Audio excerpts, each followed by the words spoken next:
Hi there. This video is an exam paper walkthrough of the Edexcel GCSE Mathematics Higher Tier Paper 1 from Summer 2023. This paper is worth 80 marks in total, and this is the fourth video of 4. It will focus on questions 19 to 24, which account for 22 of these marks. Edexcel Paper 1s are non-calculator, so a calculator cannot be used. A little disclaimer: there may be more than one way to answer a question. The methods shown in this video are not the only way some mathematical skills can be applied. Okay, let's get started. Question 19. The menu in a restaurant has starters, main courses and desserts. There are 5 starters, 12 main courses and X desserts. There are 420 different ways to choose 1 starter, 1 main course and 1 dessert. Work out the value of X. Okay, so it's a combinations question. To find out how many different ways there are to choose one of each, I would have done 5 starters multiplied by 12 mains multiplied by however many desserts we have. Okay, we don't know what X is, but that would have given me the answer of 420 different combinations. So if I simplify this a little bit, 5 times 12 is 60. So 60x is equal to 420. So now I can solve that for X. So I'm going to divide by 60. So X equals 420 divided by 60. Divide numerator and denominator by 10. So I'm doing 42 divided by 6. So 6 is into 42. 6, 12, 18, 24, 30, 36, 42. 1, 2, 3, 4, 5, 6, 7. So X is equal to 7. Question 20. For X is greater than or equal to 0, the functions f and g are such that f of x equals 3x, add 4, g of x equals the square root of x, add 2, all divided by 5. Part A, find the inverse function for g. So this one here, we're going to find the inverse function. So I'm going to write it as y equals root x plus 2 over 5. And I'm going to rearrange it for x to start off with. So I multiply by 5, subtract 2, and then I'm going to square everything on this side. So I can say that the inverse of g of x is 5x minus 2 all squared. I've simply replaced the y with x. Writing it that way just made it easier for me to figure out. Now it says solve g f of x equals 3. So this is a composite function. So I'm substituting the function f into the function g wherever there's an x value. So g f of x is equal to the square root of whatever x is, add 2 all over 5. F of x is being substituted in. This is f of x. So we're going to have the square root of 3x, add 4, add 2. All over 5. Now it tells us that that equals to 3 and we need to solve it. So 3x plus 4 add 2 all over 5 equals 3. Multiply by 5, so the root of 3x add 4 plus 2 is equal to 15. Subtract the 2. So that equals 13. We're going to square it. So 3x add 4 equals 169. Then we're going to subtract 4, and then we're going to divide by 3. So 165 divided by 3. 3 is into 16 is 5, remainder 1. So x is 53.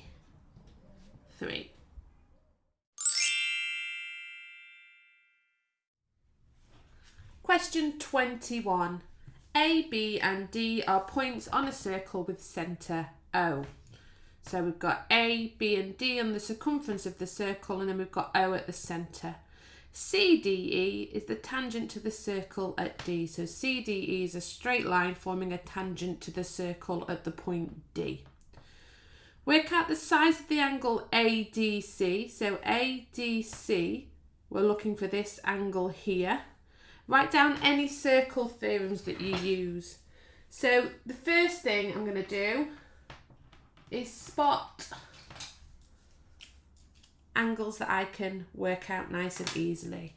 So I know that angle A is half the angle at the centre, because if angle A was stretched around here, we would have like an arrowhead shape, and the angle at the centre is twice the angle at the circumference at the circle. So I'm going to write that down.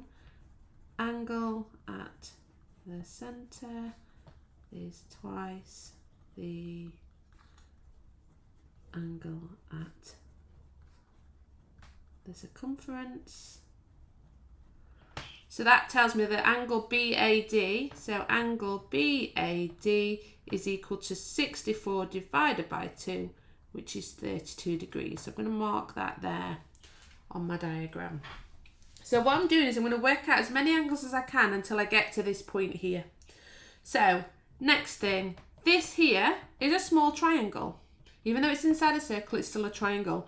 I know that angles in a triangle add up to 180, so I can find this angle here. So I'm going to do 180 subtract 51 subtract 32.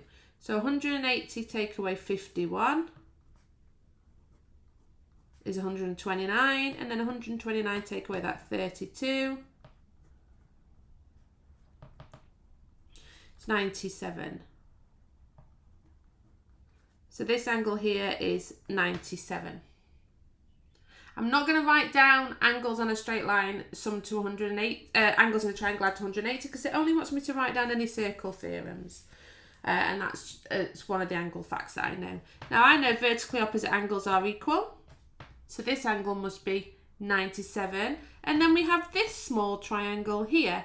So I'm going to add these two angles together and subtract it from 180 to find this angle. And there's a reason for that, and I'll tell you that shortly. So 180 subtract 97.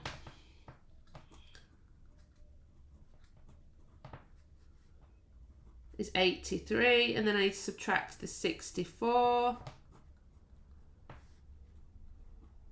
is 19. So this angle here is 19.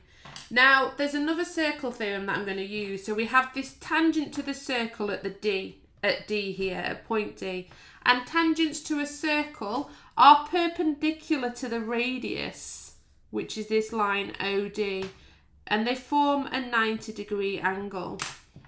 So I'm going to write that down. Tangent to a circle is perpendicular to the radius. So now that I know from here to there must be 90 degrees, I know this part is 19, I can now find out this missing angle that I'm looking for. So I'm going to do 90 subtract 19. So 90 subtract 19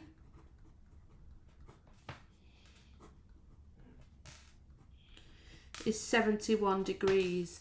This is the angle ADC, because this 71 here plus this 19 forms this 90. So that's my answer, 71 degrees. Question 22. A, B, C, D, E, F, G, H is a cuboid. So this is our cuboid, and the vertices are labelled with the letters. AF is 6.8 centimetres. So AF, 6.8 centimetres. I'm going to mark that on my diagram to help me out here. FC is 13.6 centimetres. So from F to C,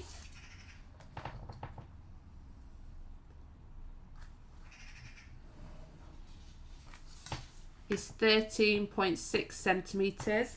Work out the size of the angle between FC and the plane ABCD. So the plane ABCD is here, and they want to work out the size of the angle that this line makes with this base here. So what I'm going to do is draw the diagonal A to C, because that shows me where we would hit the plane. So it's this angle here that we're looking for.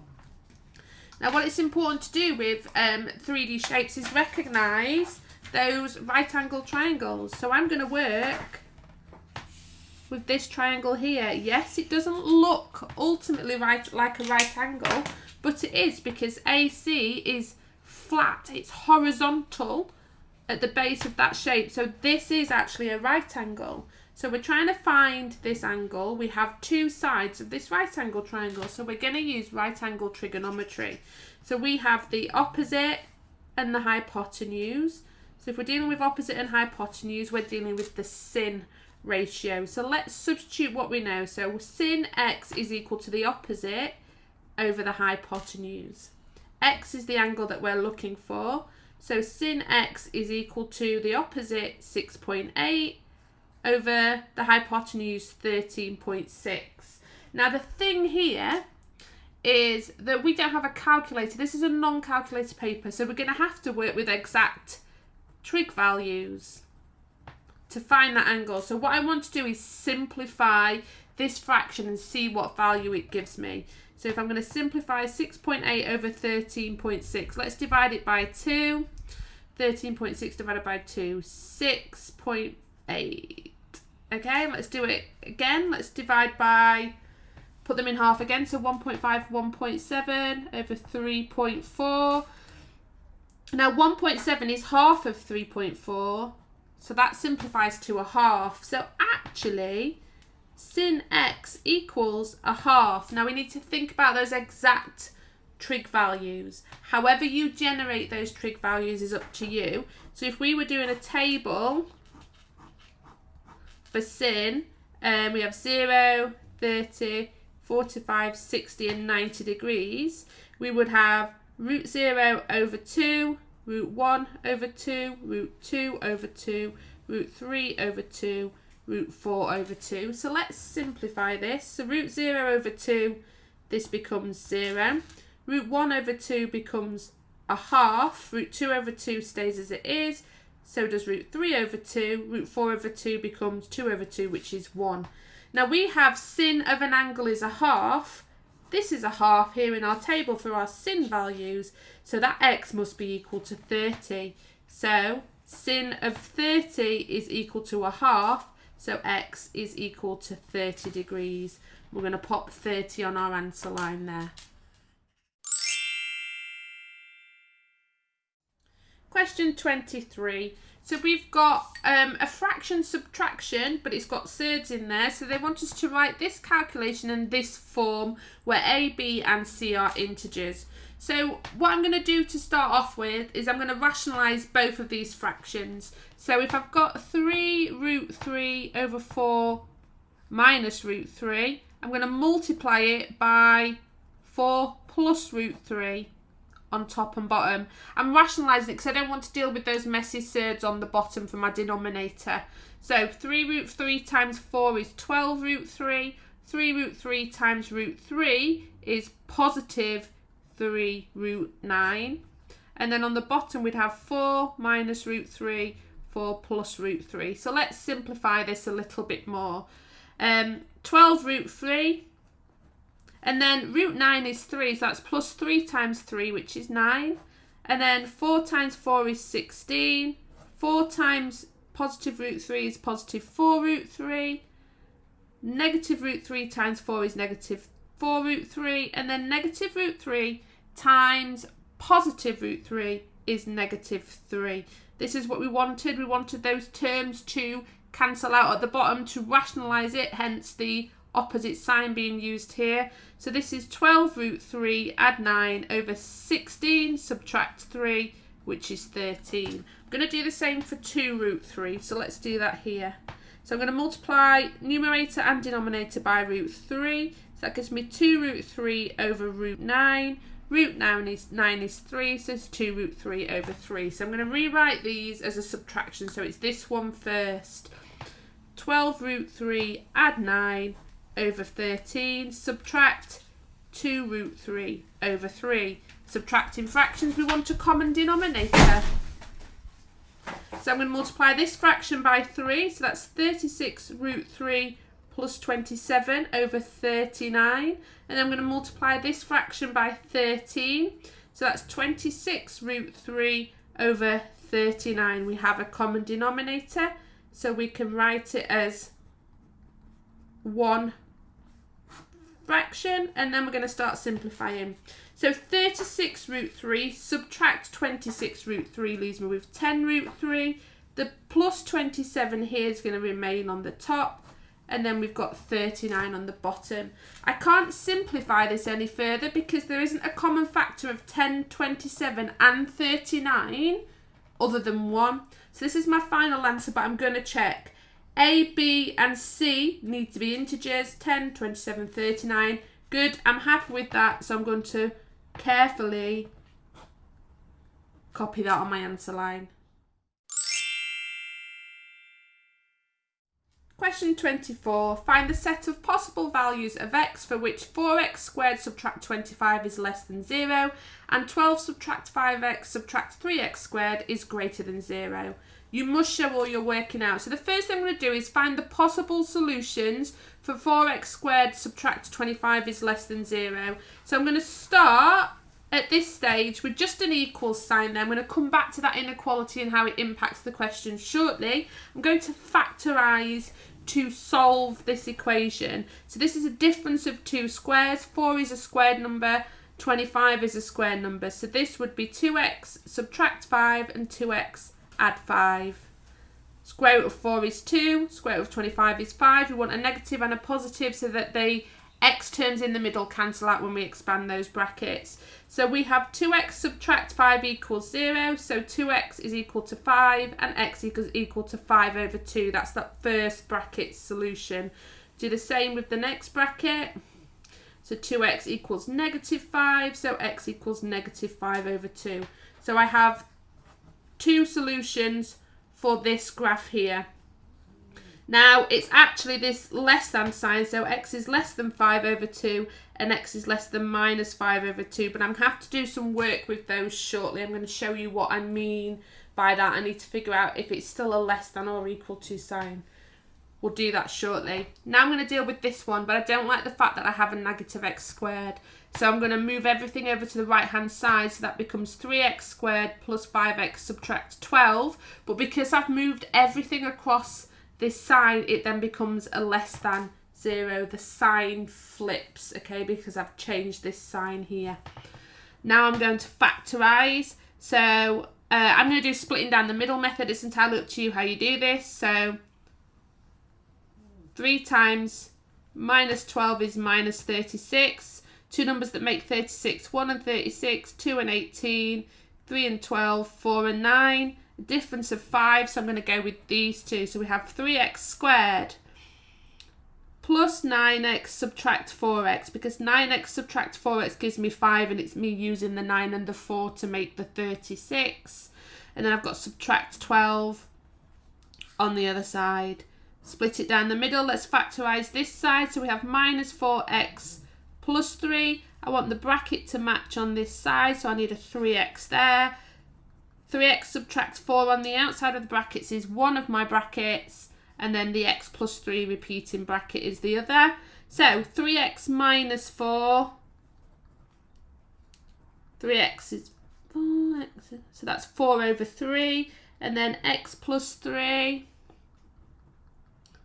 Okay, so I've got these solutions here, but now I need to figure out what symbols we're going to use. So I'm just going to roughly sketch a quadratic graph, and I've sketched a U shape because that's a positive x squared, and I changed this to be a positive x squared as well.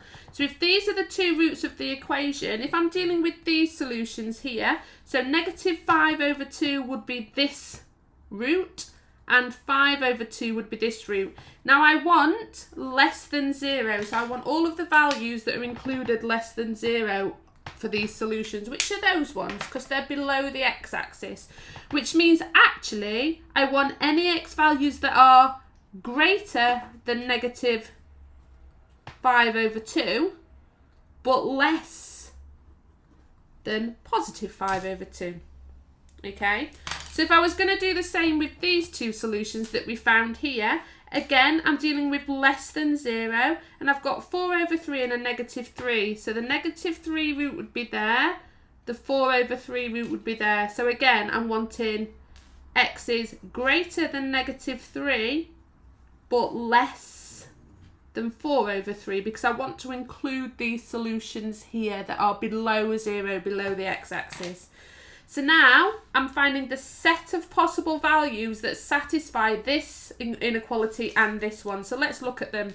The lowest value that x has to be greater than for this inequality is negative 5 over 2, which is negative 2.5.